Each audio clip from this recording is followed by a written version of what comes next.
Just first? No, It's roll call. Yes. Commissioner Salome? Here. Commissioner Chahal? Here. Commissioner Ikezi? Here. Commissioner Kelly? Here. Commissioner Williams? Commissioner Becker here? And Chair Jane. Here. Okay, so we have quorum. Excuse me, Chair, there was a email request from Commissioner Williams that he would not be able to attend, so if you want to make a motion to excuse that absence. Is there a motion to excuse Commissioner Williams this evening? So moved. Second. Okay, we'll just do a voice vote. All in favor? Yes. Aye. Motion passes. We have quorum, so we can continue the meeting. Okay, all rise for the Pledge of Allegiance. I pledge allegiance to the flag of the United States of America and to the republic for which it stands, one nation, under God, indivisible, with liberty and justice for all. Please remain standing for the statement of values. As we gather, we humbly seek blessings upon this meeting. May we act with strength, courage, and will to perform our obligations and duties to our people with justice to all. Let us seek wisdom so that we may act in the best interests of our people, our neighbors, and our country. All this we ask so we may serve our community with fairness and respect, putting their needs before all. Okay, you may be seated. The procedures for this meeting, the hearing are as follows. Public hearings are conducted by the chair in accordance with the following procedures. Chair of the commission directs all activity. During hearings, all comments shall be addressed to the commission. Any item on this agenda may be continued to a subsequent hearing. Applicants will be allotted up to 10 minutes to present and justify proposals following staff presentations of the item. Other speakers will be given up to 4 minutes. The applicant is allotted up to 5 minutes for rebuttal of comments. No additional comments will be accepted upon the close of the public hearing, although the commission reserves the right to direct questions to any speaker at any matter, on any matter. Special procedures or time limits may be applied to any items as prescribed by the chair. Appeal of commission actions must be filed in writing within 7 calendar days. Thank you. Okay, so we were going to, well, we have the one item on the consent calendar, and I would like to pull that item. It's the Planning Commission meeting minutes of November 14th, 2018. And the reason why I'm pulling it is because we had a discussion of modifying condition C15, which were the work hours, and I didn't see that in the minutes. So, then I believe that the applicant also discussed creating a TMA with the Coleman Highline project at some point, but did not commit to it, said that it was in the works. So we'll make sure to include the correction, to include the construction hours, because we also all recall that being part of the motion. We'll include that. The TMA and the applicant's willingness to create a TMA wasn't actually part of the motion. And so these are action minutes. So if people want to go back and listen to the video, it wasn't part of the motion. All right, so that's the only, does anyone else have any corrections to the minutes? Okay, is there a motion to approve the minutes with that correction of C15? Motion to approve with those corrections. Second. All in favor? Aye. Aye. Passes. Okay, so what we're going to do is we're going to have public presentations.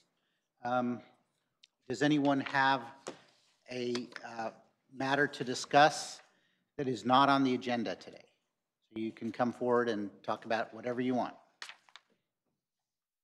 Seeing none, motion to close public presentations? Close public hearing. We have to do that? No. Okay, all right. Okay, so we have a study session on parking, but what we're going to do, oh, Adina is here. Okay. But But- can we, since they're just arriving, can we please just go forward with the balance of the agenda? Yeah, yeah, Okay, okay. thank you. So I would like to move the reports of commission, board liaison and committees, and the report from the Director of Community Development in front of this hearing so that Adina has time to collect her thoughts. Oh, That's not it's a deal. Betsy, Yeah. sorry. It's Betsy. I'm Adina texted me that her ETA is 7:20, so Okay. I've got 10 minutes. So I think everyone's okay with changing the agenda? All right, so any announcements?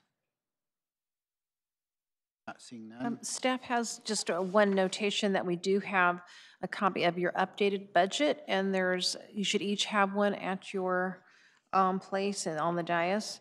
And so just to recap, the initial budget was $9,621.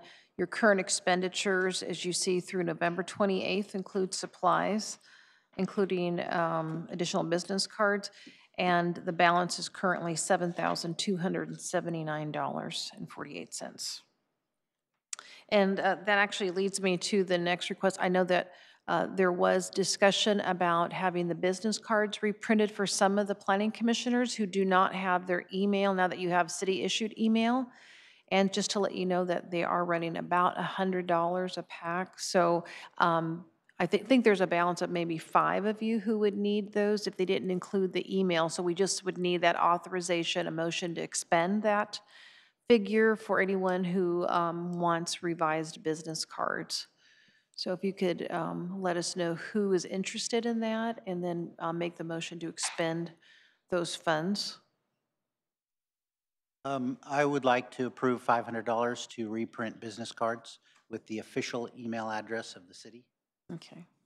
So I know that, listen, I'm not sure if Anthony Becker, Commissioner Becker, you don't have the ones with the email address on it, so you were, I've never gotten any business cards, oh, At all. okay, all right, so good timing.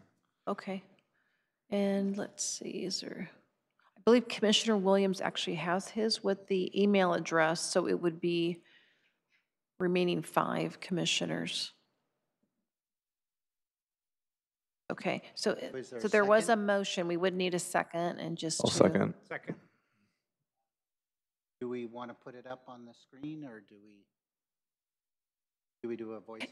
It's not, yeah, it's not like a public hearing. It's your own budget that's been approved, as long as it's an authorized expense, and we could just do a voice vote. Okay, all in favor? Aye. Aye. Okay, so Passes. that passes unanimously. Thank you. We'll get those ordered for you. Okay. Any thing from the architectural committee?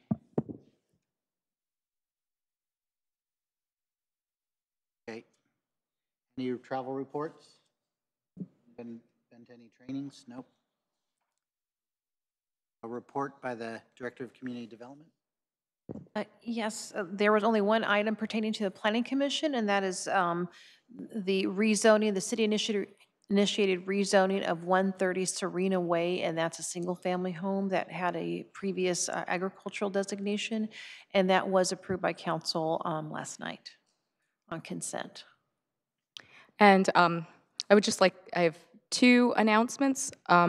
One is on Monday, this upcoming Monday, I believe it's December 4th or 3rd? December 3rd. We are hosting another Old Quad neighborhood zoning overlay community meeting. This particular community meeting is on the topic of long-term group accommodation rentals. So this is boarding houses. How can the city, provide some better regulations around that type of use, as well as provide sort of a preview to some potential regulations and get input from the community on short-term rentals, things like Airbnb. So that meeting is on Monday at 5:30 p.m. in the Senior Center. Secondly, we had intended, and we had talked about this with the commission, to do a joint study session on El Camino Real specific plan with the city council and the planning commission. We are still intending to do 2 study sessions. Rationale for that is really this is the beginning of explaining the specific plan, and we want to provide enough time to cover the contents of it and get the amount of input that we really think that we're going to need from both of the commissions. So we will come forward with you on a proposed date for when that study session will be for the Planning Commission specifically, but we're thinking in the February timeframe. And in the future, as the specific plan kind of develops more, there might be an opportunity to combine those study sessions so it's more efficient. But right now, we think that the amount of input that we want to receive from you all would be best served by actually getting 2 separate opportunities to get information. That's it. Any upcoming agenda items?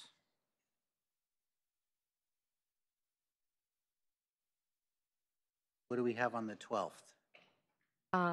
We will have for certain, we'll definitely have a rezoning for 3 single-family units on Madison Street and Lewis Street. And we'll also have a few conditional use permits. At least 1 on a drive-through use and another, maybe a couple more on some reviews of conditional use permits. So relatively light agenda, not any big, large, seemingly no controversial projects at this moment. I had a question about Tasmania East.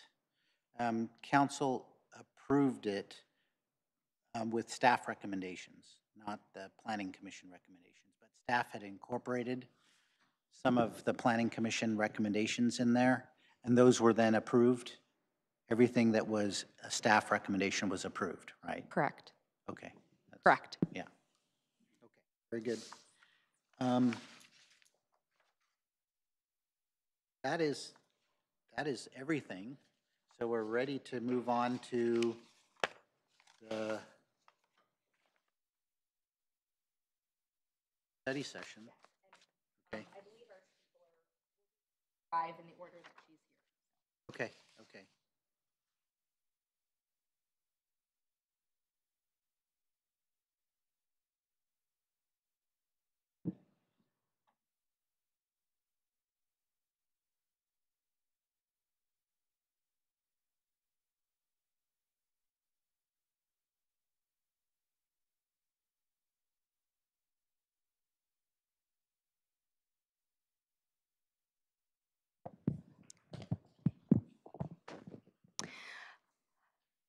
Thank you all for your time this evening. I know it's a light agenda, but this is a very important topic. It's something that comes up at every hearing, and this is on the topic of parking. So we really wanted to spend some time with all of you to give you some context on really what are our regulations that are in play today, but more importantly, you know, what does the future hold for parking? And the commission is in a position to really be transformative in how we approach parking in this city. We have incredibly large projects and decisions that are going to be in front of you that really will call to question really where this city wants to go in terms of understanding parking and providing for parking. And so wanted to, Gloria, could you hand me these? Thank you, Ms. Clara. Spend the very important time to do a deep dive on this.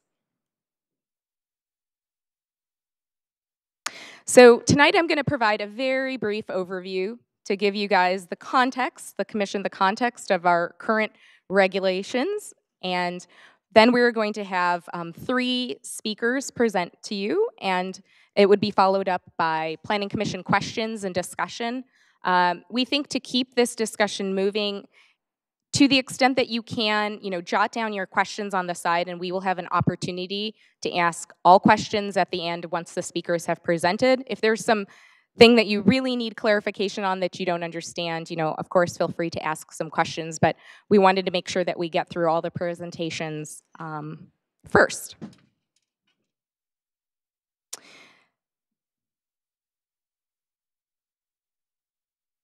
so this is actually taken straight out of our city's zoning ordinance. As you all know, the city is in the process of updating our zoning ordinance, and hopefully we'll have something to you late spring, early summer to consider.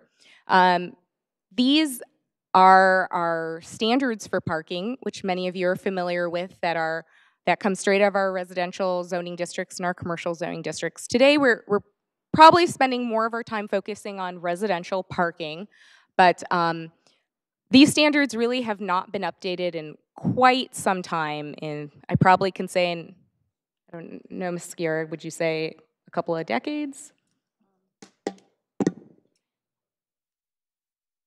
So the code was written in 1969, and most of these provisions are from there. But we have, on an individual basis, when PD rezonings look at parking analysis, and therefore there's been modifications to these standards on a case-by-case basis. But yes, these standards are from 1969. Right.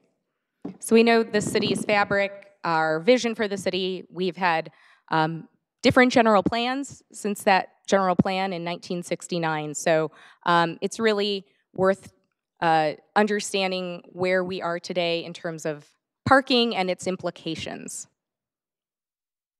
So I'd like to introduce to you our first speaker. He's a senior civil engineer in our Public Works Department. His name is Pratush Bhatia. Thank you, Pratush. He's going to talk to us about the city's parking permit program. This comes up whenever we talk about residential projects and our concerns about spillover of new projects and parking and the burdens that they may place on the existing residential neighborhood or just neighborhoods. And so this is a tool that the city exercises to deal with those circumstances, and we're going to get an explanation of that program from Pratush. Thank you, Pratush. Thanks, Rena. Good evening, Commission members. Pratush Bhatia with Public Works here at the City of Santa Clara. I'll be giving a brief presentation today on the city's permit parking program. It's based on an ordinance that was passed in 2003, so a while back, and I'm going to highlight the key issues. So the study, the permit parking program usually takes into account various requests that come in from the residents, and the way that the study is initiated is by a petition from either one property owner or several property owners. And once we receive the petition or request that's related to parking issues on a residential street, city staff or staff from the traffic engineering group meets with the property owner or property owners that are experiencing or providing or showing concern about inconveniences related to parking on their street. And we discuss alternatives to the permit parking initially, like the creation of timed parking zones, even parking prohibition. And if there are no alternatives, then the next step is to proceed with the process and get into the permit parking.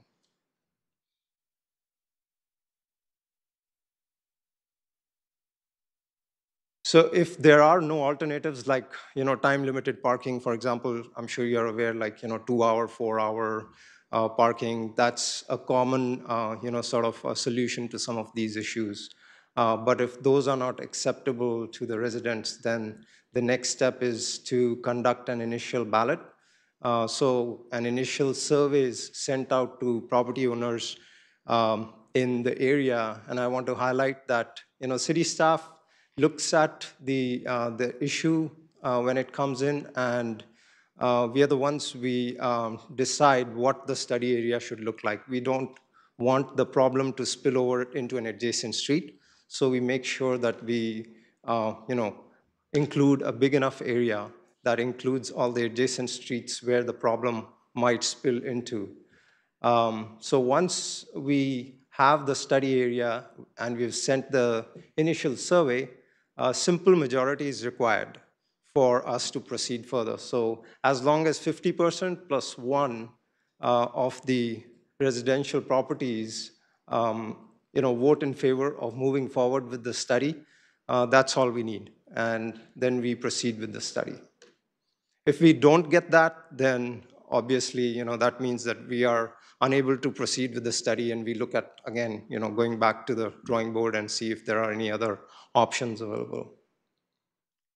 So assuming that we get the simple majority, staff initiates a parking study, and we look at different days and the times of the days where the parking issue might be occurring, and look at the parking occupancy, how congested the parking is in those areas, and what kind of inconvenience is being faced by the residents.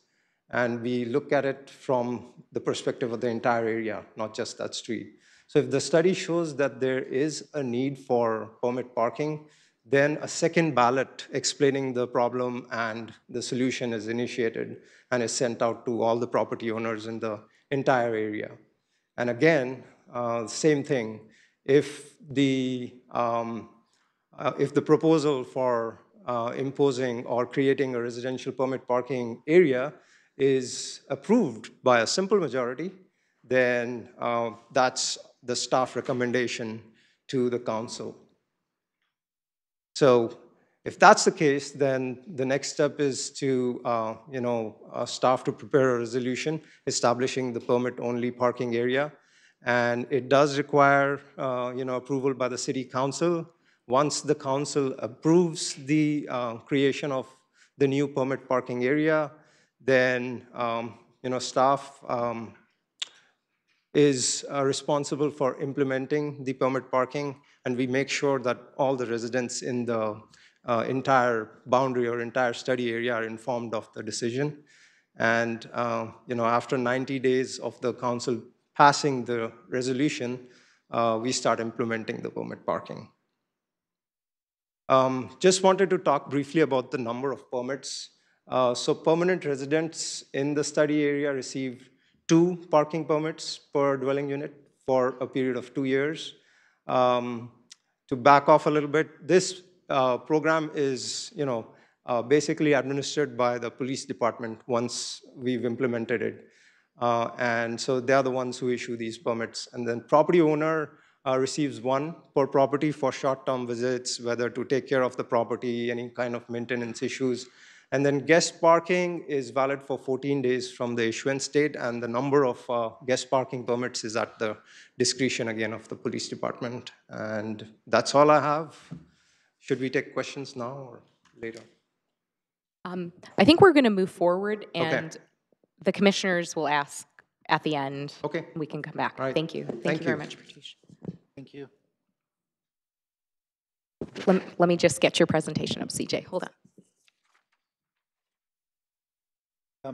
While we're waiting, Pratyush, how many areas in Santa Clara currently have permit parking? Just 1 Hillmar. that I'm aware of. That Hillmar? The Hillmar neighborhood. Okay. That's part of the, I guess the reason we are here is because of, a lot of times we are able to just provide some kind of time-limited parking prohibition once the residents realize, okay, it's not a problem the solution is not always the permit parking.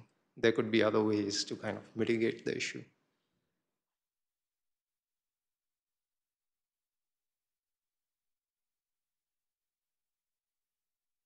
Commissioners, thanks for inviting me tonight. Dr. Gabby, can I give an Oh, introduction sure, for sorry. you? Sorry, I have your bio here. Oh, I want everyone to know how lucky we are to have you tonight.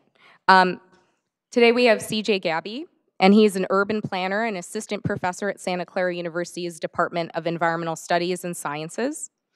Dr. Gabby's research focuses on the political economy of zoning, the effects of land use regulations on housing markets, and the public health implications of land use policies. He teaches courses related to urban planning, environmental policy, and GIS, Geographic Information Systems. Dr. Gabby has a PhD in urban planning from UCLA, a master's in urban planning from the University of Washington, and a bachelor's degree in planning, public policy, and management from the University of Oregon. He has more than 10 years of experience in professional planning practice and has been a member of the AICP since 2008. Thank you very much. Thanks, Rena. Commissioners, thanks for inviting me tonight. I can't pass up an opportunity to talk about parking in the evening. So I want to share a little bit about some of my research and some research that other scholars in the field of planning and economics have been doing around parking, and try to relate it to some of the big questions that I think the city of Santa Clara is probably facing today. So why parking? Why is there so much talk of parking? And I think my short answer would be that it really is this intersection of land use and transportation and housing, as we have seen the effects of on and off street parking policy over the decades. We've realized that there are implications for our economy, our social equity, and housing prices, for our environment. So it makes parking a hot topic. And I think one of the other pieces of this is it's a very emotional topic. It's a topic where Donald Shoup describes it as something that brings out our reptilian cortex of our brains when we talk about it, which I like talking about it that way too. Thinking about, it's something everyone has an opinion on. People think parking is too plentiful, too limited, too expensive, too cheap. So I think it's something that everyone can relate to, whether they're involved in planning as, an elected official, an appointed official, a citizen, whatever angle you come at, you're probably going to be interested in parking. So I want to try to talk a little bit today about parking from more of the peer-reviewed evidence side of things rather than the reptilian cortex side of things. So what I'm going to do is share some research, including, and put in a little plug for this new book, Parking in the City, which Donald Shoup edited, and it's pretty much the latest research on parking. And I was able to contribute a chapter, and I'll be sharing some of the research, some of the findings from that study tonight too. So one of the things that we're really starting to understand is that developers often would prefer to build less parking than the regulations may require. And so what we can do is we can think of parking as a binding constraint on development. We can think of parking requirements kind of as Rena alluded to earlier when she was talking about oftentimes the city's baseline requirements are modified through planned developments. Developers may be seeking opportunities to diverge from the requirements. And we have more and more evidence where we can understand how developers respond to changes and reductions in parking requirements. So kind of hot off the press were a study that I co-authored with a couple other folks. We were looking at what happened in Seattle when the city reduced its parking requirements. So the city of Seattle in urban centers eliminated off-street parking requirements for residential. In urban villages and areas near high-frequency transit, they reduced it to 0.5 spaces per unit. So this might be an area kind of comparable to where we could think of like the Caltrain station here. They found that we found that developers in Seattle built 40% less parking than they would have otherwise been required to build. They didn't build no parking, but they built considerably less than they would have been otherwise required to build. We estimated that citywide, after these reforms were adopted, that 18,000 fewer parking spaces were built over a fairly short period.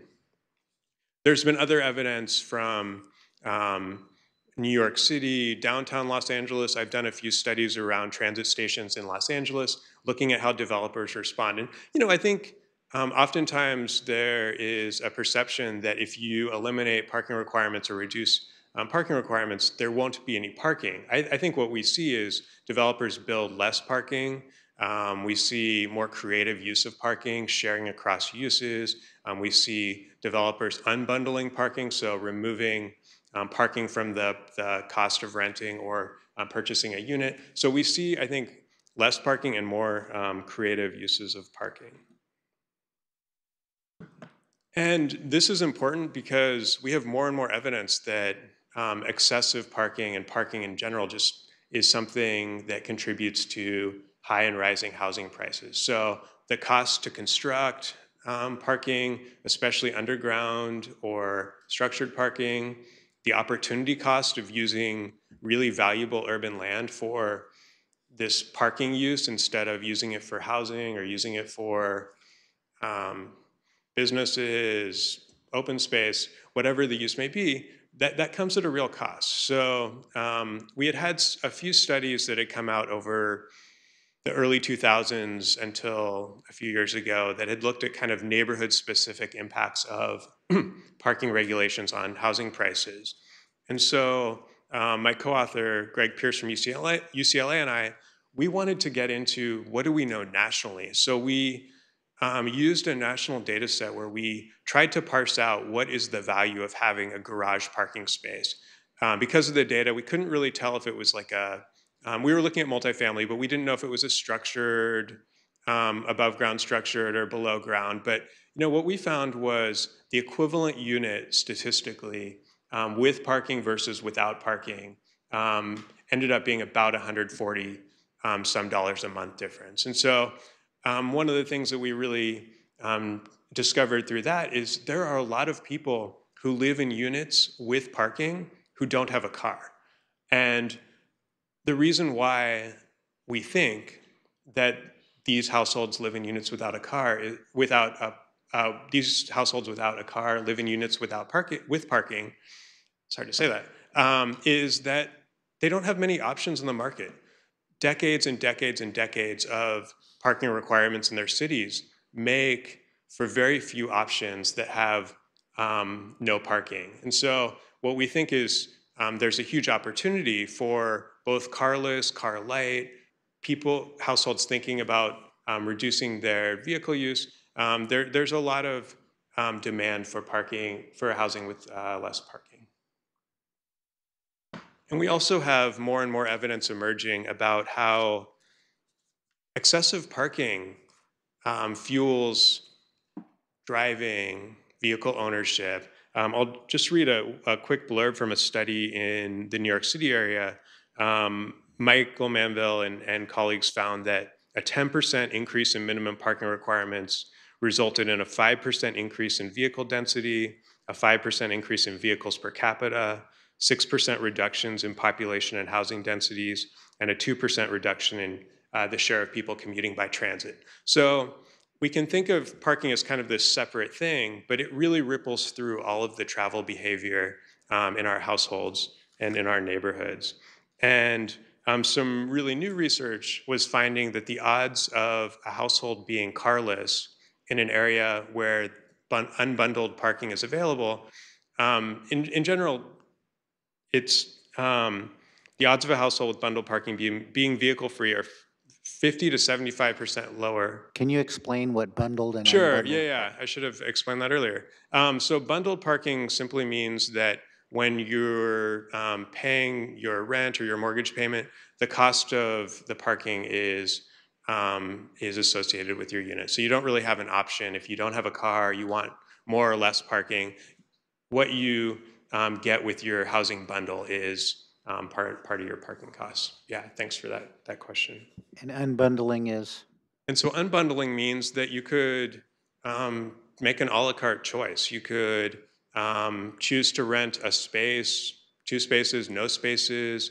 If you're buying a unit, like in a condo building, you could choose to purchase a unit without a parking space. The idea is that you may have more options, and that parking comes at a cost. Typically, bundled parking is something, a cost on the order of $100 to $300 a month, depending on the location.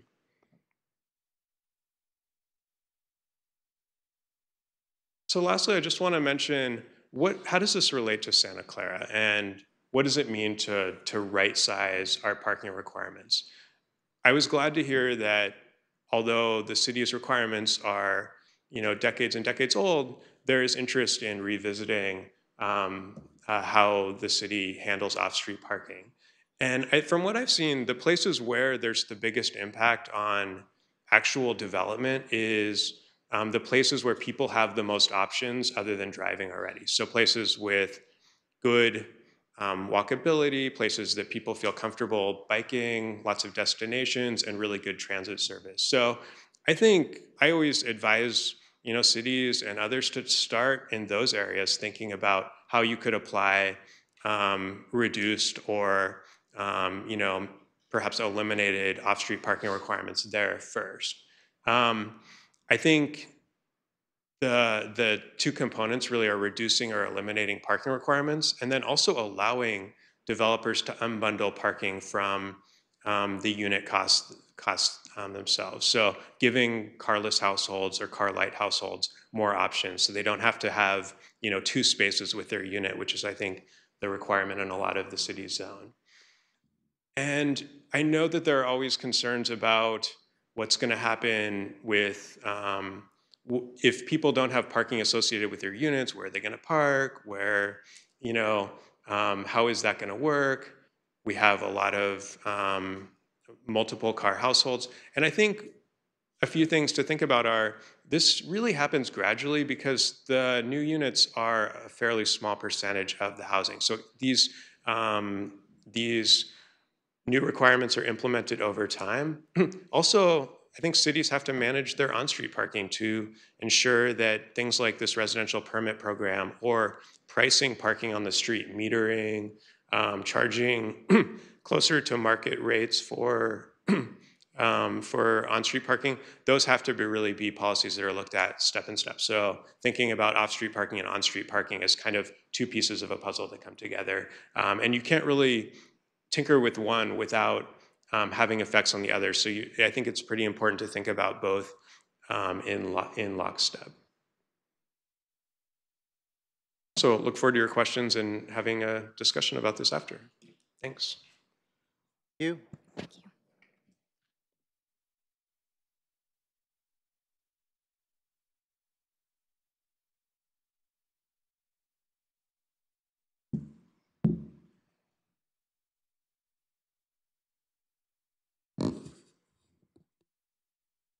Hey there, so I'm Azina Levin with Friends of Caltrain, and thanks so much for the invitation. And I think Rena's going to do the little intro here. Yeah. Thank you, Adina. I just also have to give a plug for Adina because I'm a Twitter follower of hers, and she always has really fascinating tweets about transportation and other interesting things in the Bay Area. So, Thank you. But why we are officially inviting Adina is because Adina Levin is the executive director and co-founder of Friends of Caltrain, which supports successful modernization of Caltrain in the context of integrated system of sustainable transportation. She serves on the Metropolitan Transportation Commission Policy Advisory Council, the San Mateo County Congestion Management and Environmental Quality Committee, Menlo Park Complete Streets Commission. She co-founded and served as VP Products at Social Text, a pioneering enterprise social software suite that was acquired by People Fluent. Prior to Social Text, she was VP Marketing at Rome Corporation and Senior Director of Strategy at Vignette Corporation. Thank you, Adina. And I rode Caltrain today to San Francisco. Excellent. And I came right here from a previous meeting in Redwood City in a building that's one of the case studies. So while I have fewer degrees than the esteemed earlier presenter, I do spend a lot of time on a day-to-day basis in the cities in the Bay Area and largely up and down the Peninsula corridor. So I guess you heard a little bit about what Friends of Caltrain does. So we're supporting not only modernization of Caltrain, but policies that support the use of sustainable transportation, including parking. And we do have about 7,000 participants on the corridor from San Francisco through San Jose, including here in Santa Clara. And so what I'm going to do is build on what the previous speaker talked about and really give a plethora of examples of what is happening in this area, in towns nearby, in some of the smaller and medium-sized cities that are applicable here in Santa Clara about making decisions about parking and effective practices that may be applicable as you think about what the policies and practices should be here in Santa Clara.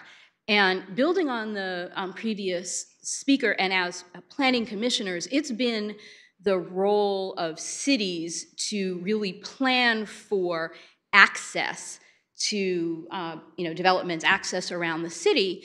And in the mid-20th century, and maybe when Santa Clara's parking rules were put into place, that was really thought of as, okay, almost everybody's going to drive, and therefore we need to plan for parking to make sure that everybody's going to be able to conveniently drive.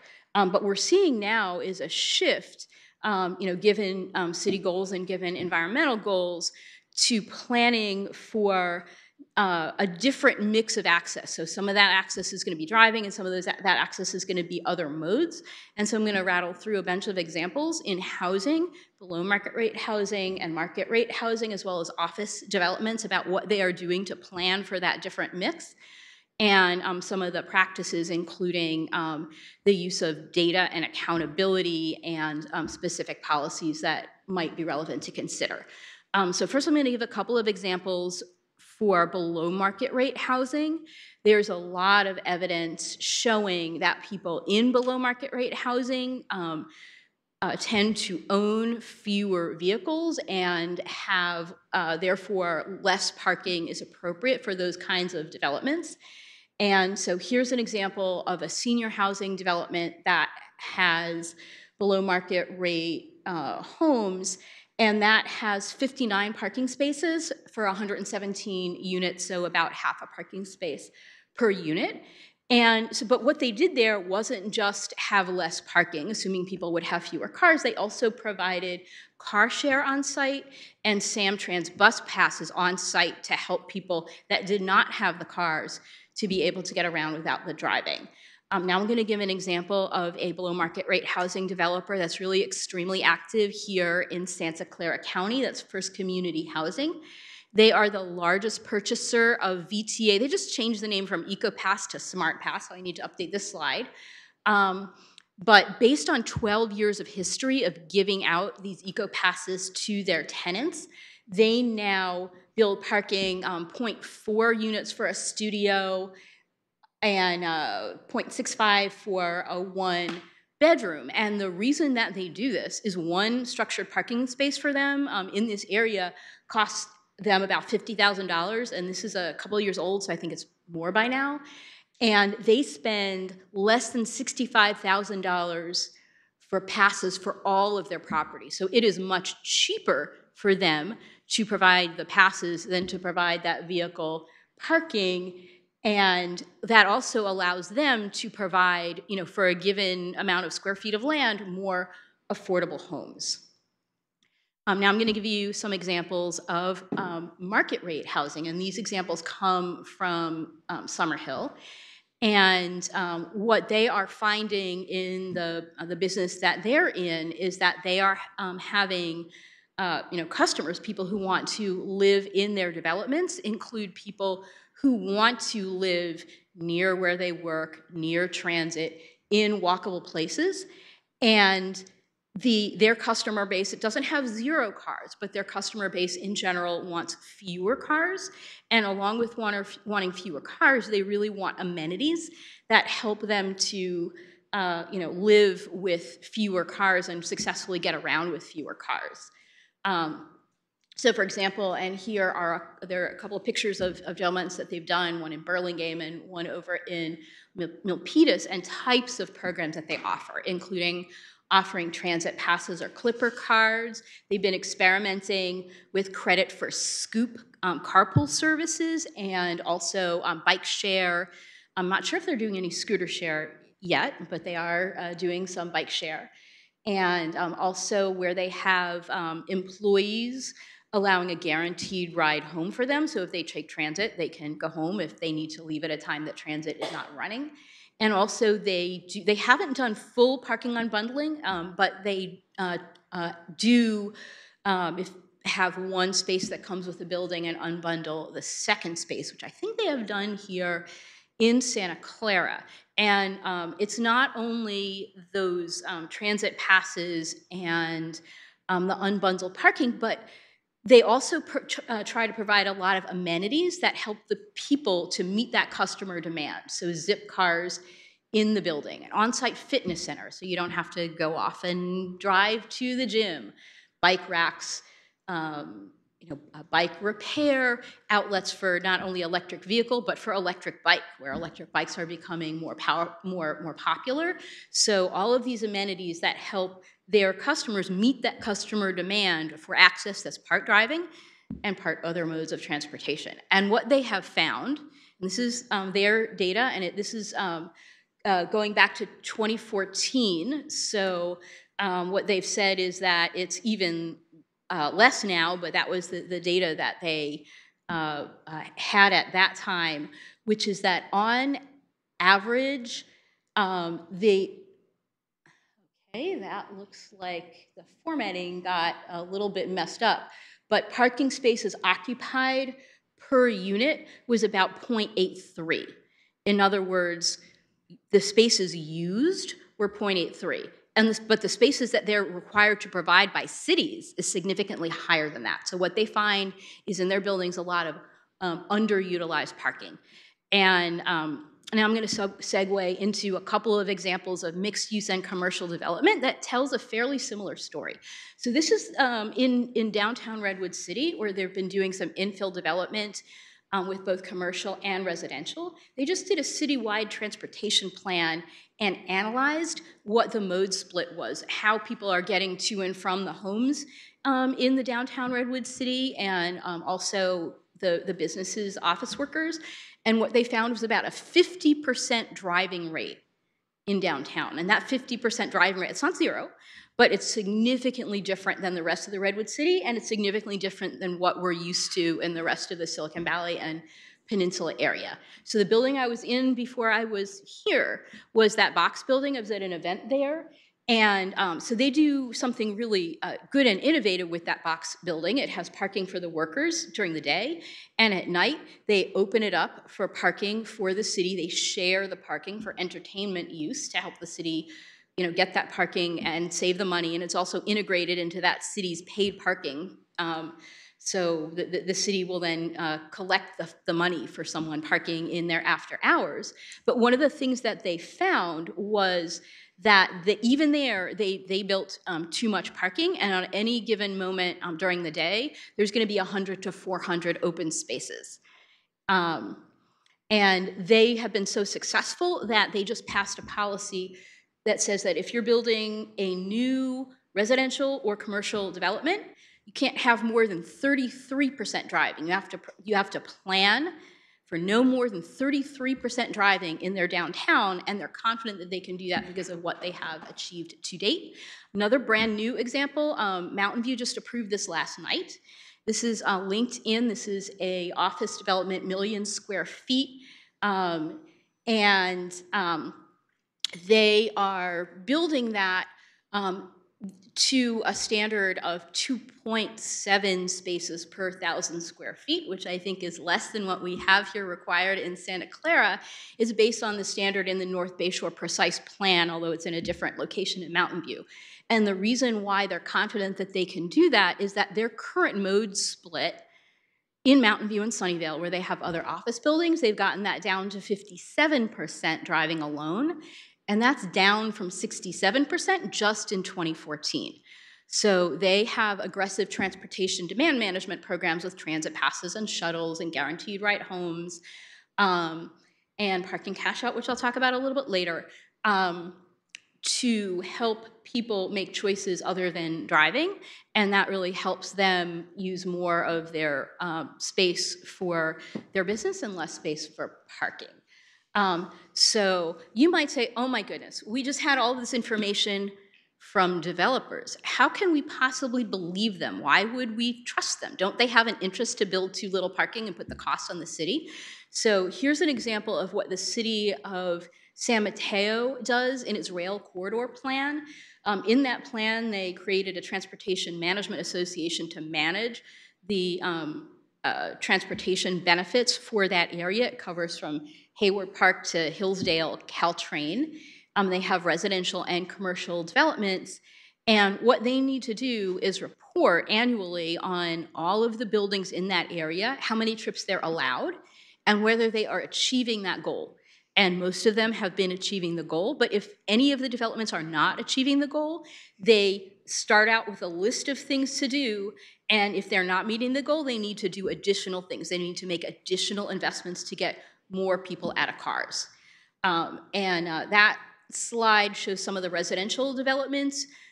Since then, the SurveyMonkey building, commercial, has opened up, and they have a 51% reported non-driving rate. So the stuff it's working, but they don't take it on faith, they measure it.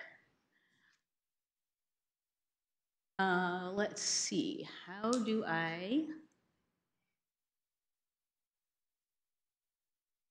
Okay, terrific. But that measurement is retrospective. So how do you look forward when you're planning as a planning commission? What can you do to really feel confident that you're going to be building enough parking? I want to talk really quickly about some useful tools from an organization called Transform. It's a nonprofit, it's regional, and they have some really helpful data and interactive tools to help plan for how much parking you need, and they really focus on residential or residential plus retail mixed use development. It's based on a database of developments that are here in the Bay Area. And what this lets you do is you can actually pick a parcel, so you're looking at the characteristics of the place, and then you can plug in the features for this site. So what's the expected affordability level?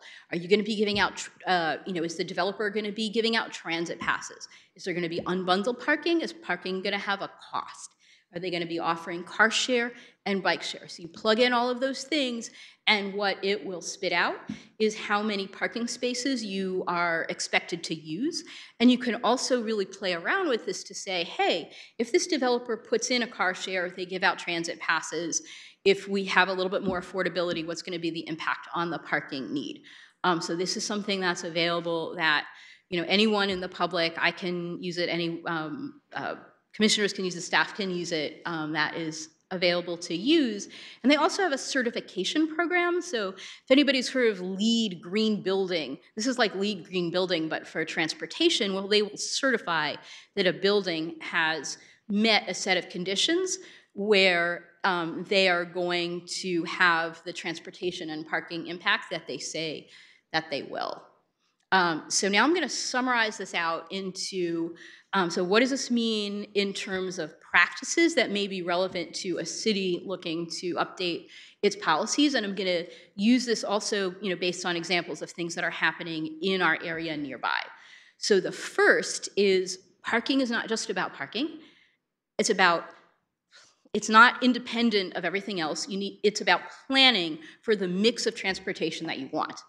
So if you'd like to see everybody drive and don't care if people walk and bike and use transit, then you need parking for everybody and don't think about the other stuff.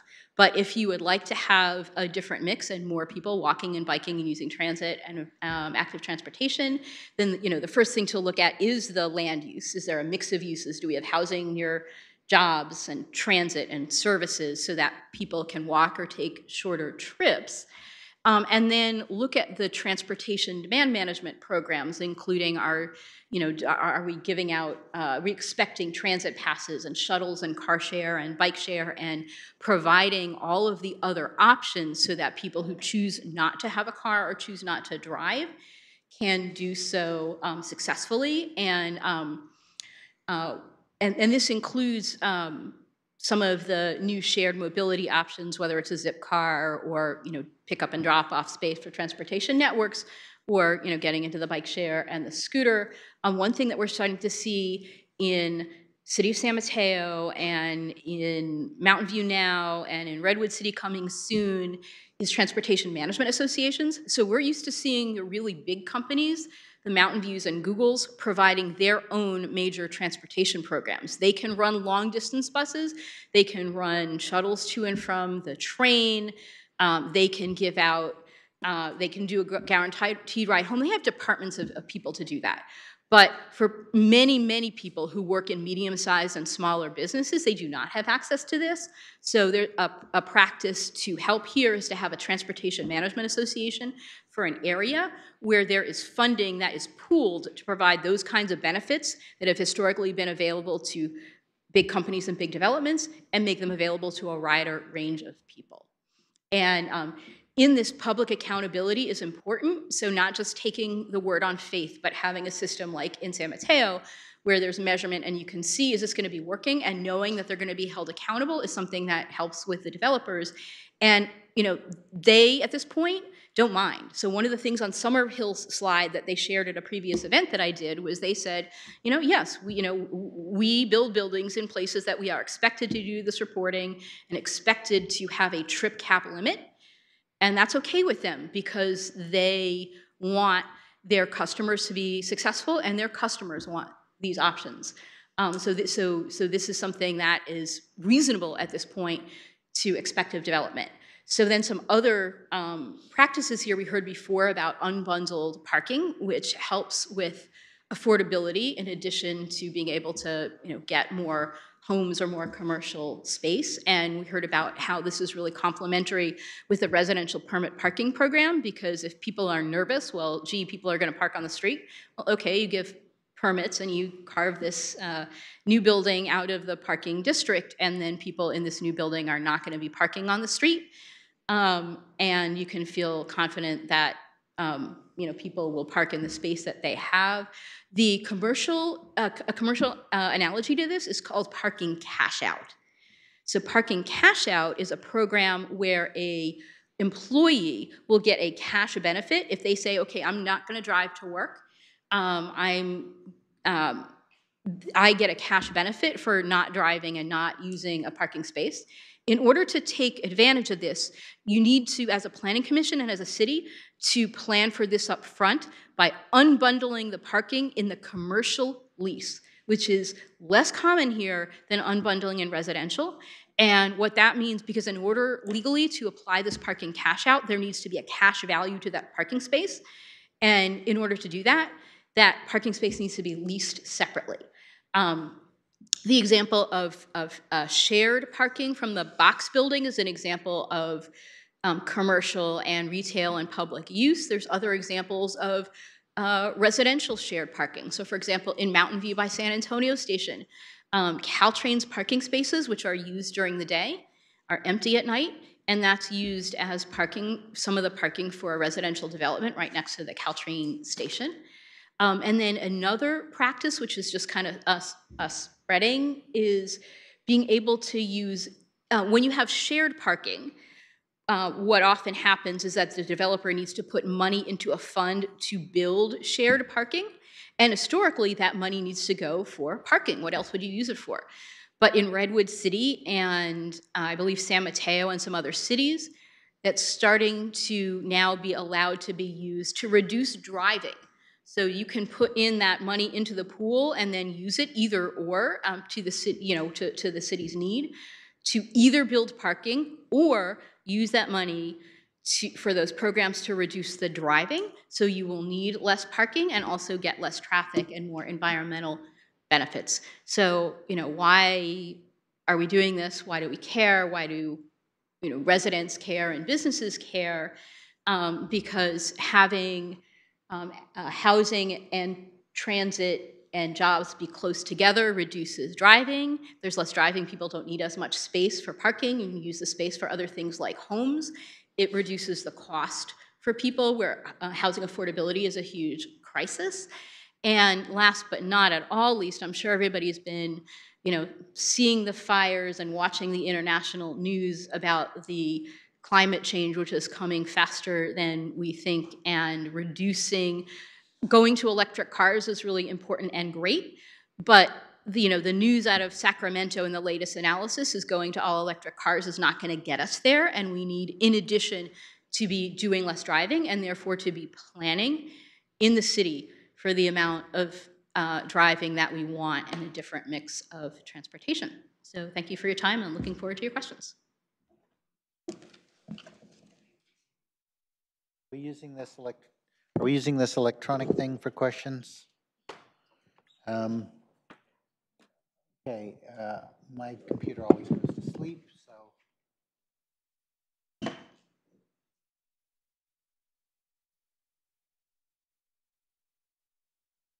Commissioner Kelly. Okay. Probably have heard this before. It's incredibly difficult to get residents to buy in on some of these alternatives. And it would be helpful if we could have an adjustment to parking. So if a developer offers a zip car, it affects so many parking spaces. If they offer transit passes, they get a credit of X. If they have bikes and scooters, is there something that we can readily reference, when they use these tools, to say if the standard is 2 parking spots for a 2-bedroom, but they're incorporating zip cars, transit passes, bikes and scooters, and carpools, will give you 0.8 parking spaces per 2-bedroom unit. We need something like this because most of the small to mid-sized developers do not come to us and say, we're going to do all these things and it's going to adjust our parking requirements. They just say, we'll add in transit passes or we'll add in carpools. But they don't come in with a more comprehensive breakdown, and the residents are left thinking we need to ask for more. So if there's a 2-bedroom, they're going to assume it's going to be 2 adults, maybe 2 teenagers, and there's going to be 3 cars. So is there some reference book that we can reference to make note of these things, to adjust for staffs, giving them less than standard parking? Because right now our standard parking is, over parking.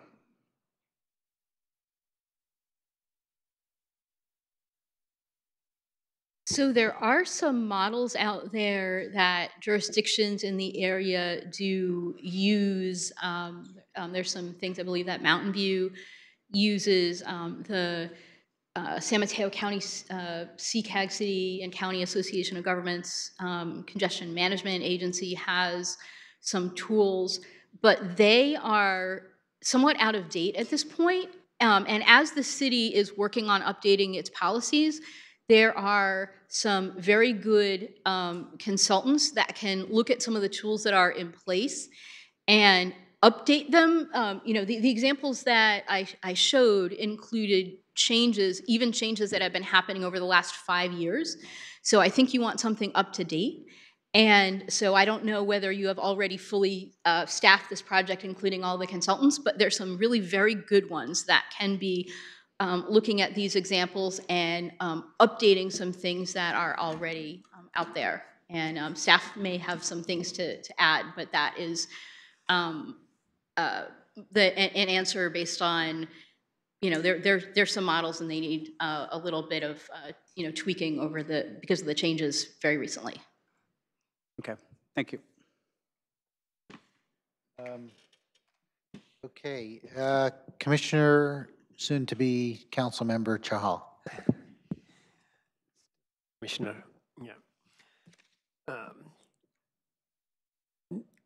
we do not have TDM penalties.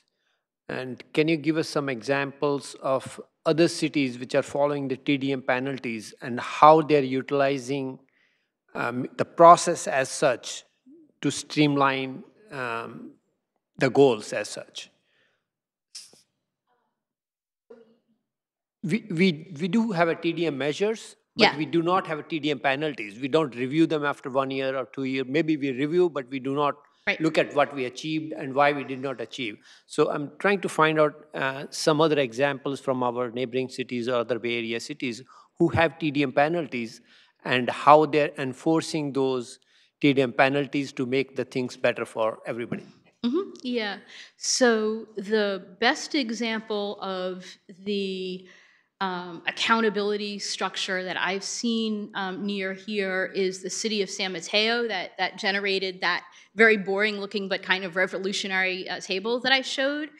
And their staff who works on it, I'm sure that staff here can reach out and talk to them about exactly how they do it in the details. And actually, so what they have found in using that is that almost all the developments have been fully in compliance, but the one case where it wasn't, the way that they do it is when a development creates its transportation demand management plan, they say, here's the things that we're going to do, and then here's something that we're going to do if we need to.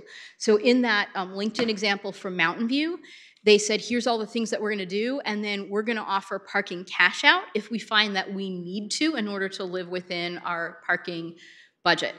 And so the San Mateo is a good example to look at, and a good structure that they use is, like, one of the things that people say is, hey, can we have penalties? Can we really nail people if they miss it? But developers don't want to miss it. They want their customers to be happy. And so having a reinvestment clause saying, here's the extra things we're going to reinvest in if it's not working, and then have penalties at the end if it's still not working after several tries, that's a really good way to set it up, because it really gives everybody a win-win incentives to work together. I have a So related to that, I heard that the Mountain View north of Bayshore plan was Google had a target of 40% drive alone, and if they didn't meet it, they would be charged $100,000 per percent that they missed. So that gives them a budget for what they can then spend on buses or something else. So that is true, and it's still better for them to, have their first, 1 or 2 tries be, okay, what are you going next? If you have fully subsidized parking, let's try parking cash out or charging for parking.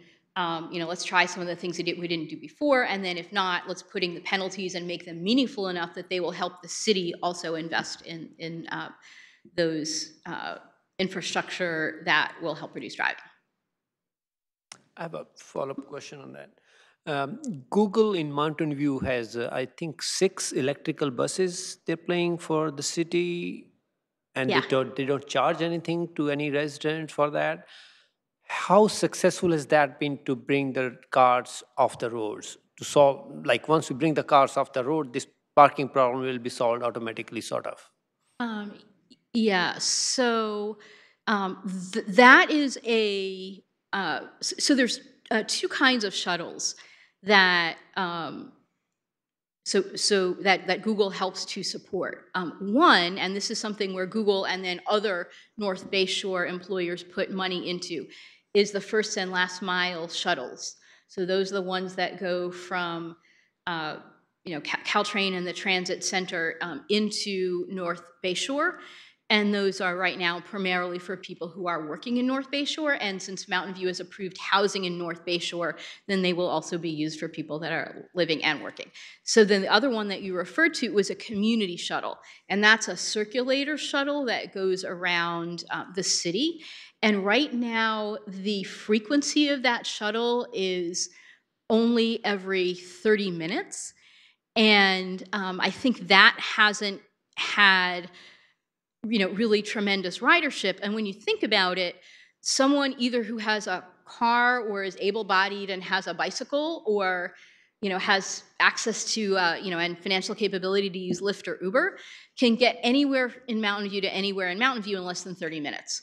So it was a great first step, but needs a little bit of refinement in order to be able to be more useful to more people for more things. Something that comes every 30 minutes might be used for people who are elderly or very low income and don't have as many other choices. Thank you. Then I have a question for Pratish. We talked about the first solution about the timed parking on the residential streets. So why, because one of the issues when we have any development coming next to the residential is flow over of the parking from this particular new development to the residential. So why aren't we trying a proactive approach of making a timed parking on the residential streets which think that they will be affected as a proactive approach? Like, okay, these are the 3 streets which are coming right next to this new development. So why aren't we trying that proactive approach instead of being passive and asking the residents to come forward? I don't know how many of them have time to write a petition and then come to you, and they don't know the actual process. Oh, this has to go to traffic department, then they have to analyze this thing, they have to do this thing, they have to do this. So why aren't we, like, as a proactive approach, why aren't we trying to do that? So, Or can we do that? yeah, even in the case of time-limited parking, we want to make sure that the residents are on board with that idea. So before we make any changes to the existing parking, restrictions or nature of the parking, we have to, you're right. I mean, there could be more proactive approach, but at the same time, it's right now it's more reactive.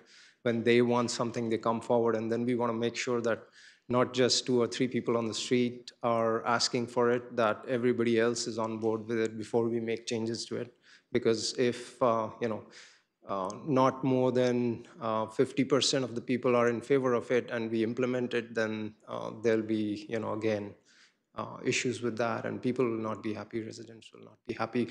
Having said that, I am aware that, in places like the Lawrence Station area plan, where we know that there'll be retail and there'll be high parking turnover, we are putting in time-limited parking in those areas for the future residents. Where this becomes more difficult to do, as you are suggesting, is in perhaps places with single-family residential very close to proposed new high-density development. That is where we don't want to be over-prescriptive and just implement time-limited parking without the input of the neighborhoods. Yep. I think, Okay, I'm sorry.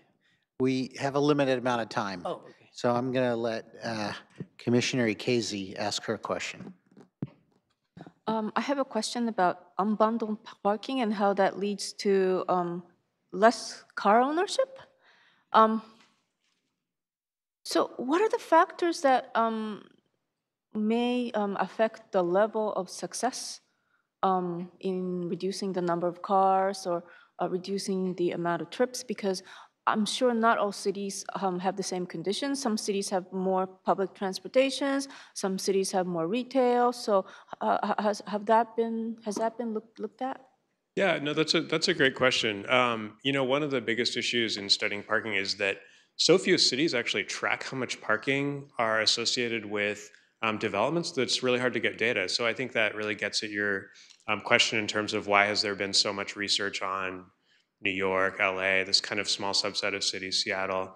I think the dynamic that leads to unbundled parking leading to lower vehicle ownership is one that's a household that has one parking spot may consider just keeping at one car, whereas a household that has 2 parking spots, if they have one car and they move in there, they're just more likely to kind of expand to fill the space that they have. So the constraint of less parking or the need to rent each parking spot individually is a factor that affects the decision about whether to purchase or keep an extra car, and particularly in areas where there's really good transit, where someone might know that they have a good option to take the train, the bus, bike, walk to get places. So I think it's really ties into kind of the consumer decision is the relationship between bundled parking and vehicle ownership. Right, but in Santa Clara, we don't have as great a public transportation compared with cities like New York. So, has anyone studied a city like ours? Because I mean, we need to understand what happens in our city instead of what would happen in New York. Absolutely. Actually, I'm part of a team that has a grant through Caltrans and UCLA Institute for Transportation Studies. We're actually going to be studying the last 20 years of development and parking in Santa Clara County. So stay tuned. Maybe we can come back in the next year or two when we have some results.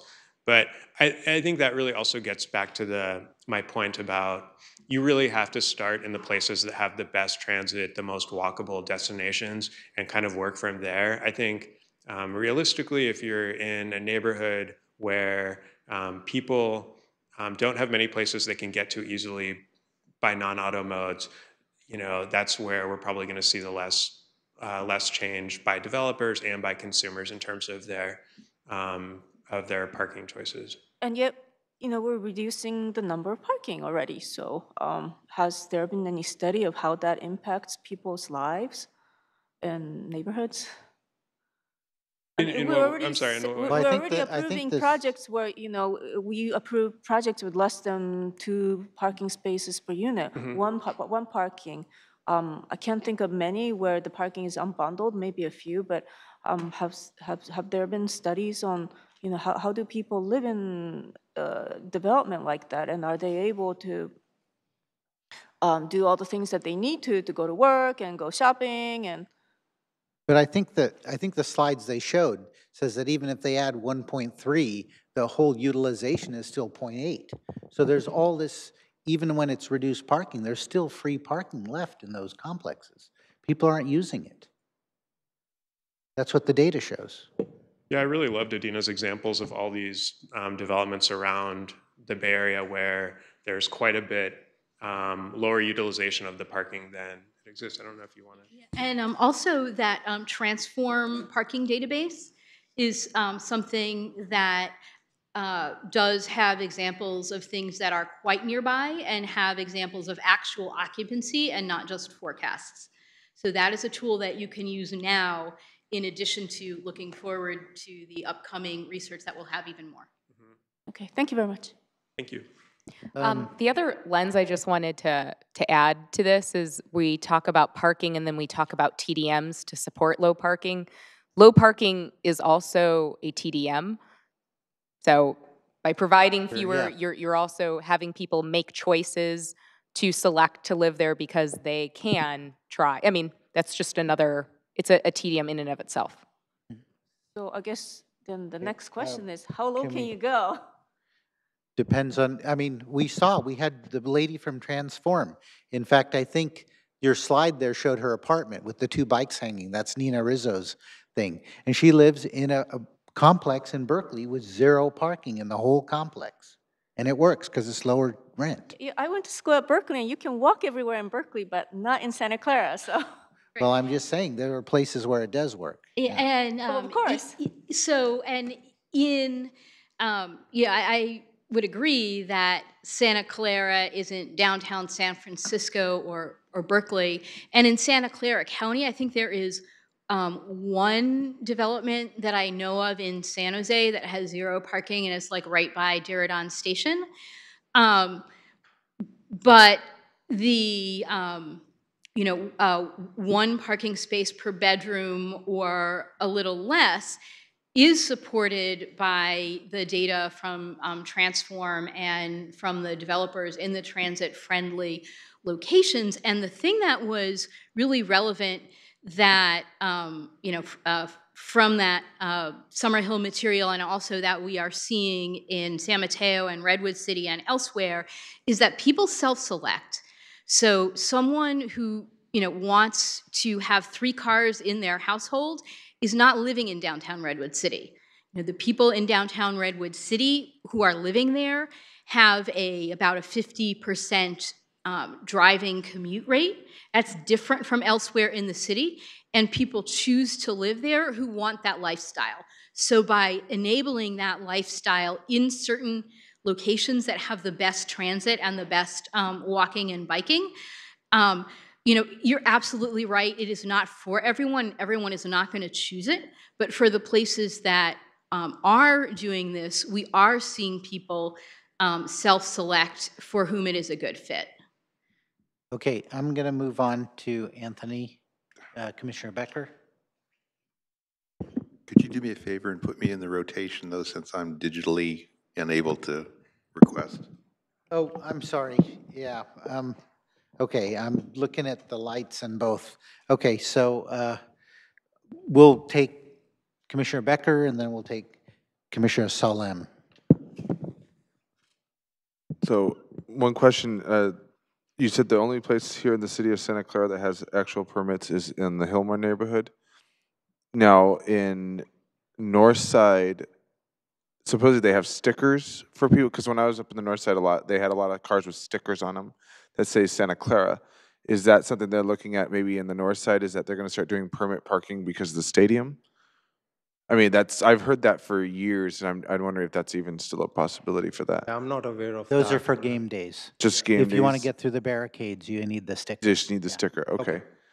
And my other thing is that when it comes to, I've been experiencing it in the last 3 weeks, is I lost my car, so now I'm having to use major forms of public transit. And noticing this with a bunch of other people that I do know that take the public transit, is that the time it takes for us to get there. So for example, for me to get down to Oak Ridge, it took me 2.5 hours to get down to Oak Ridge. And I had to leave here at 6 o'clock in the morning just to get there by, I think it's 10 o'clock. So my major questions are, if we're really trying to get people out of the cars and get people to get on these buses, like I'm having to do it because it's a last resort. I see it with younger people that can't afford to buy cars because it's getting too expensive. And then if the minimum wage is $15 an hour plus the rent, you can't afford anything but actually driving. So my real thought is in these studies is, yeah, maybe these places that are being built aren't having as many people parking their cars right now, but maybe that we're going to get a rush of people starting to park their cars, because what I'm noticing is by taking the public transit is time and also is the cost, because I'm spending at least $20 a day almost trying to get these VT, I mean, you could buy a VTA pass and so on, but in short-term solutions, this seems, I think, kind of counteract a little bit what we're looking at in the regards of public transit. That's why I kind of see it more that we do need the parking, mainly because if you go down to San Jose, I mean, you're driving in circles trying to find a parking spot. And then if you go over a few neighborhoods over here, you're driving in circles trying to find a parking spot. So I'm just wondering if it's going to be a ripple domino effect coming down the future. Maybe not many people are parking now, but maybe once people start seeing the cost of public transit's expensive too. I mean, wouldn't you think that public transit costs would start dropping if a lot of people start really taking a chance and putting into public transit? Either or. We could have a whole study session on what drives public transit ridership, and I mean, I guess the short answer is, I think that the reason to focus parking policy changes in areas with the best transit is to get at your point about those are the areas that you're going to be able to have the biggest reach in the region in the shortest amount of time. So I think that's part of the reason why we might think about focusing in those areas. I think you bring up a great point. There are huge transit accessibility issues, in the region, and I think that's, partially a reason that we focus on, expanding transit, improving transit access, and making the kinds of land uses that make that kind of expanded transit work. So, yeah, thanks.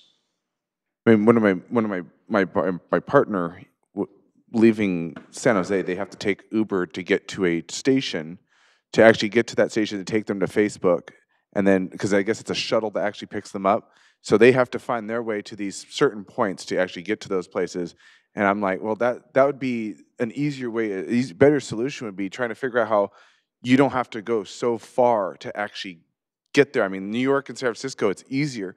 But like Commissioner Ikezi said, this is Santa Clara where everything's so spread out. I mean, it takes you at least 30 minutes to walk over here to City Hall, too.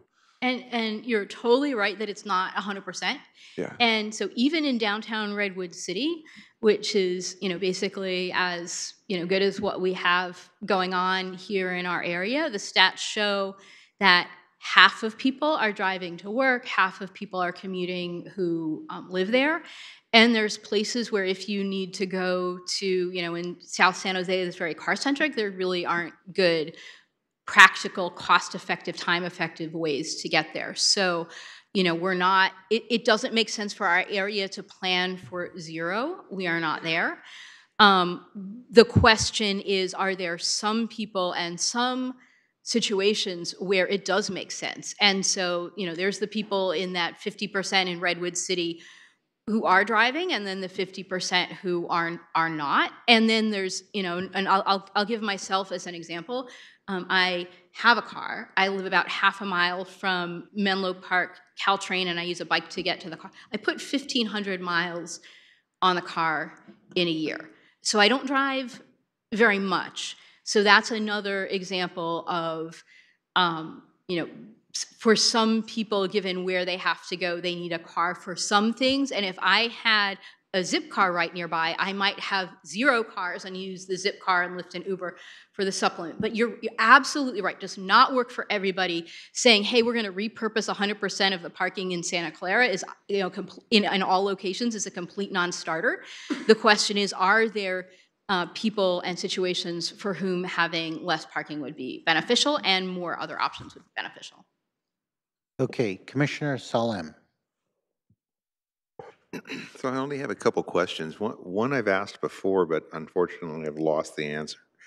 How does Mountain View manage its public parking and providing public parking, which reduces the need for parking for individual businesses? And secondly, personal experience around commuting makes public transit pretty much impractical.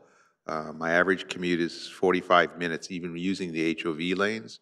And I'm going 12 miles, so that's pretty bad. When I tried to do it with public transit, it was 1 hour and 45 minutes each way. It's, I can't spend 3.5 hours commuting 12 miles a day each way. So I think what we're missing is we're missing more of the continuous flow of public transit, something where you can go, get on, and just get where you need to go. But first of all, I was curious how you would comment on city-provided parking for commercial space like Mountain View. Right. So the Mountain View is, the city of Mountain View, for example, for their downtown is not the gold standard. The gold standard in our area includes the city of Redwood City and the city of San Mateo in their downtown, where they have parking management. They have a paid parking, so they don't fully subsidize people driving into downtown. Those downtowns are very lively and thriving, so it obviously hasn't turned downtown Redwood City and downtown San Mateo into ghost towns. And there are several things that they do at the detail level that are helpful. So they have, both of them have higher prices if you want to be parking right in front of stores. It costs more for those most convenient spaces. And also for people who, they have parking lots and parking garages that are a little bit further away, and those are cheaper. So if somebody is more price sensitive and they also have the time to be able to walk, they can save the money by being just a little bit further away. Another really, let me see. So one really very innovative thing, so the city of Palo Alto is not yet, they don't yet have priced on-street parking in their downtown. So they're, they're not at that level, but they just did something that is very innovative that I think San Mateo has approved in theory, but I think they're not doing it. which is to take money from their worker parking permits. If you work in downtown Palo Alto and you park in one of their garages, shared garages, you pay for a parking permit in that garage. And they just increased the price of those permits in those garages, and they're using the money to pay for transit passes and other transit benefits for low-income workers, for people that are working in restaurants, for people that are working in retail, so that for people for whom paying for transit is expensive or paying for a carpool program would be expensive, they're providing those programs using the money for the full-price worker parking permits. So San Mateo and downtown Redwood City for parking management, including some smart, fine-grained decisions, and Palo Alto for the practice of using worker parking permits to pay for car trip reduction for low-income workers. And Palo Alto also has a cap that's reducing year by year, right? So isn't it employers can have so many parking spots and then every year it goes down? So that is a different thing that relates to a particular issue with the neighborhoods around downtown Palo Alto, which is pretty locally specific, that I'm not sure is as applicable for the situation here.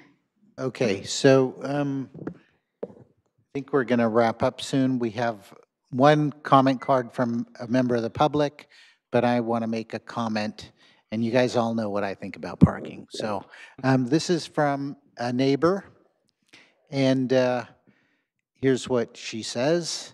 I ask you to encourage the city, so this is a sentiment of a lot of our residents.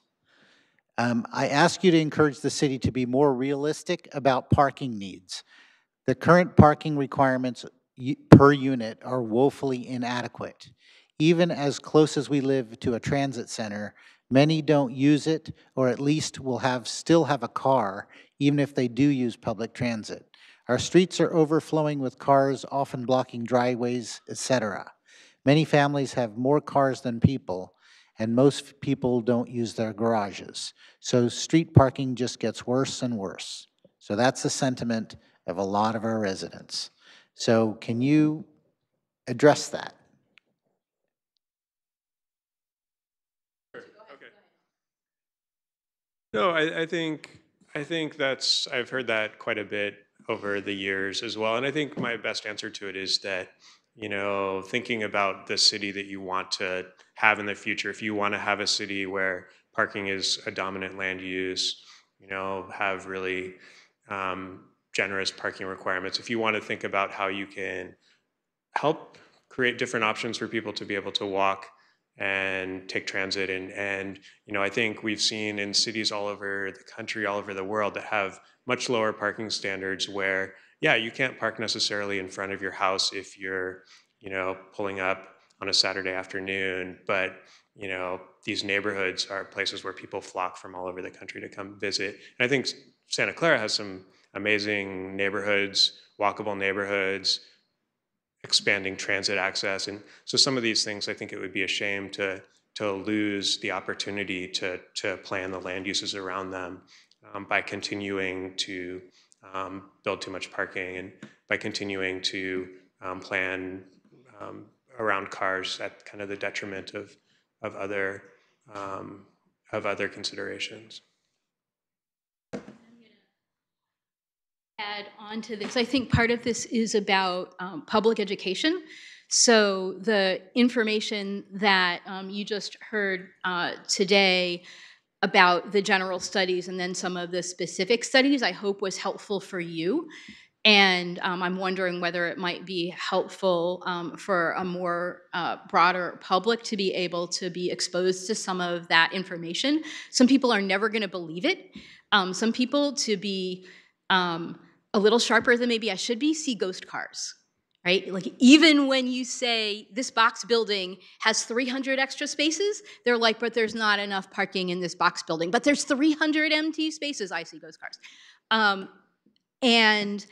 But I think some amount of education can be helpful. It's not going to bring everybody along, but it's hopefully will bring at least some people along. And also, particularly with the housing affordability crisis, we have been prioritizing housing for cars over housing for people. And if you look at those empty parking spaces in residential buildings and the fact that there could have been affordable housing units or housing units for people who can pay market rate but have somewhere to live without a long commute, what are our values as a community? And if someone says, okay, no, I absolutely must store stuff in my garage and park on the street, I think this is a conversation about community values, about how many people in our community are really impacted by the housing crisis. Can their children afford to live here? Can they afford to live here? And what decisions do we want to make with that in mind? So those are a couple of things I would have to say about that. Okay, so, and then I'm just going to ask one quick question of CJ. What do you see is the future of car ownership?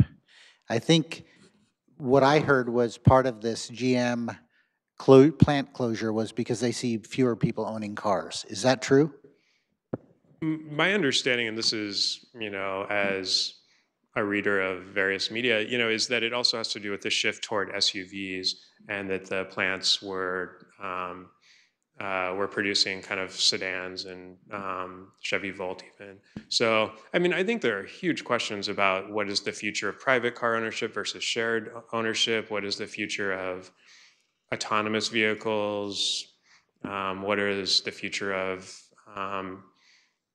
electric scooters and other sharing programs? So I don't know. I wish I had an answer for you. I think I could probably make a lot more money if I had an answer than being in academia. But what I think what we do know is there are going to be a lot more options out there. And so we've been planning for the car aspirations of the 1960s for 60 years or 70 years. And I don't think that's going to be really the future. So I think the future is going to be, less parking, more options for people, perhaps less private car ownership, more, shared options. So, I would bet that we're going to have our generous parking supply is going to give us a lot of land that we could repurpose in the future. You have a question? Yeah, can you remind me again what the plans are for our zoning update? Are we going to change parking requirements? So the zoning code update will probably present some options for the commission to consider. And I don't have anything to present to you today, but I think we're setting the stage for this kind of conversation, as well as we have specific plans that you'll be seeing that may be proposing some trade-offs, perhaps elimination of street parking to provide for bicycle lanes. None of these decisions are completely black and white. They're gray areas where we have to, ask the commission to also weigh in on those kind of recommendations between parking as well as other TDM modes, and how do we prioritize that. We also have some big specific plans north of Santa Clara where, we just had the commission recommend for approval. The council took action on the Tasmanie specific plan, but we'll have Patrick Henry, Freedom Circle, the large project Kylie. Those projects are all relatively close together, along with City Place, an opportunity for something like a TMA that would be more supportive of beyond the current public transportation system. So these are all things that are kind of happening, maybe not all in one project, but in the series of different things that you'll be seeing. But I think definitely with the zoning code, we'll bring something forward for the Planning Commission to consider, and we would like to ground truth that with, we've had a variety of different projects come forward to the Planning Commission over the past few years that have proposed alternative parking standards. So we would like to pull that data to kind of provide, if we had to provide a citywide number, what is the best citywide numbers to recommend? And the other thing I just wanted to add is in the last few years, this commission has approved TDM plans. Those TDM plans are predicated on the projects getting constructed. We have about 25 projects that have come forward with TDM plans. We know, I know at least 3 of those projects have gotten constructed. So in the short term, it is our intention to bring an update to all of you on what is the status of these TDM plans, where are they in the mix. Once again, we need occupancy, but at least we should have 3 projects to be able to talk about with you and be able to deliver to see if where we are is on track for the goals that we had aspired to. So when we would be looking at the updates to the zoning, the general, not the specific plans, but I mean. The general zoning code update, end of spring, early summer is when we'll present something to you. And we may come and meter some additional information between now and then to get a little bit more feedback on, it's a very large effort, so we may come and provide more specific items. Parking would be a perfect thing to get more precise feedback earlier on from you guys on, and then some other topics as well. But we're intending to bring forward the zoning code itself, summer timeframe. Do you expect to have more data available, like the TDM data you speak about and the actual parking demand? Yeah, I think it's analyzing the data and the projects we currently have. There's a lot of information out there, so we wouldn't just throw some numbers to you, but rather go off of really what has been proposed, what are we seeing with TDM plans. That is going to be relatively limited because we haven't seen a lot of those projects yet have full occupancy, but we still have several years worth of a lot of justification that's been provided over the years to support lower parking ratios. Because I think a lower parking ratio probably makes sense, but how are we going to make a good decision if we just say, okay, we're going to reduce the requirement by half? Are you going to say yes or no? I'm like, I don't know. We'll provide you right? some data. Well, we'll have best practices from other cities. Adina has a lot of best practices. I want to go to the public because we are over time here. Betsy?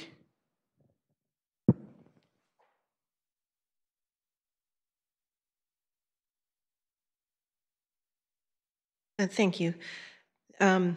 So for the record, I did get here on the bus this evening because it's damp out. When I do that, my husband and I only own one car between us. When I get to work on the bus, there's a mile walk on each end. And density makes transit make more sense. And I think demand for transit, increasing demand for transit would make our transit better. Right now, what we have in Santa Clara is largely kind of stuff that passes through and coverage routes, which means that they make a lot of extra loops. My office where I work is surrounded by an ocean of parking. It's less walkable that way. I have to walk across a big parking lot. It's hot, it's ugly, and the more area we pave, the more runoff we get in terms of rainwater. So there are other impacts. I would like to suggest that as we employ less parking and various transportation demand management techniques, that we do some follow-up.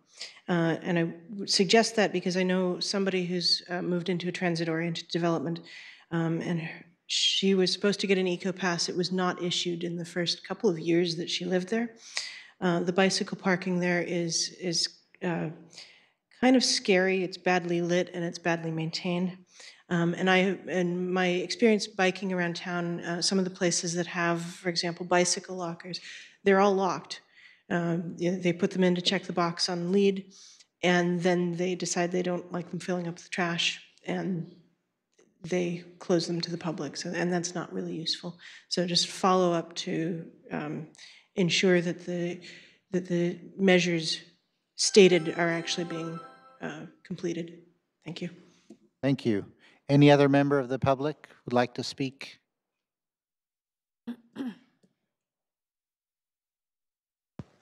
Karen Hardy, former planning commissioner, never to be humble opinion. I love the idea of unbundled parking. I'm glad that we have a term for it now, because it gives you a true cost and gives an option to lower housing costs in a real way. The idea of flexible shared parking between retail and housing was always the idea with mixed use. The problem is I've seen so much high-density housing go right on El Camino without the retail, you've lost that option. And then when you talk to people about walkable, they're like, but where am I going to walk to if you killed off all my retail? Good question. But Santa Clara University is the only employer I know of in Santa Clara that charges their employees to park. And if you talk to anyone in the neighborhoods, they'll tell you, yeah, they won't pay it. They just go park in front of my house. So you have a reality there. Also, I have sat for over a half an hour behind the buses at Google in Mountain View. The buses were empty and blocking full intersections. It took me over 45 minutes to go 3 blocks. I'm not certain that's really helpful when we talk about parking, if that's what we're going to use. The other question I would ask, it was cold, it was dark, it was raining when we got here. I'm curious, because I don't know the answer, how the presenters got here. I biked. So what I usually do is take Caltrain with the bike, but because my schedule was so tight tonight, I took Caltrain and Lyft instead. And going back, I'm going to do Lyft in either Caltrain or a bus, depending on what the time is. Good evening. My name is Lou Mariani. I just want to thank staff and the commission for putting this on. It's very informative. Changes, status quo is the easiest fallback position. Changes could be tough, and this world needs some intelligent planning. So thank you for having the courage to investigate the issue. Thank you. Thank you. Anyone else? Do we do a rebuttal? No rebuttal? Okay. No. All right. Motion to close public hearing. So moved. Moved by Commissioner Casey, seconded by Commissioner Kelly. All in favor? Aye. Okay, public hearing is closed. We don't have to vote on this, so I believe motion to adjourn. Motion to adjourn. Made by Commissioner Kelly, seconded by Commissioner Chahal. All in favor? Aye. Aye. Thank you, everyone.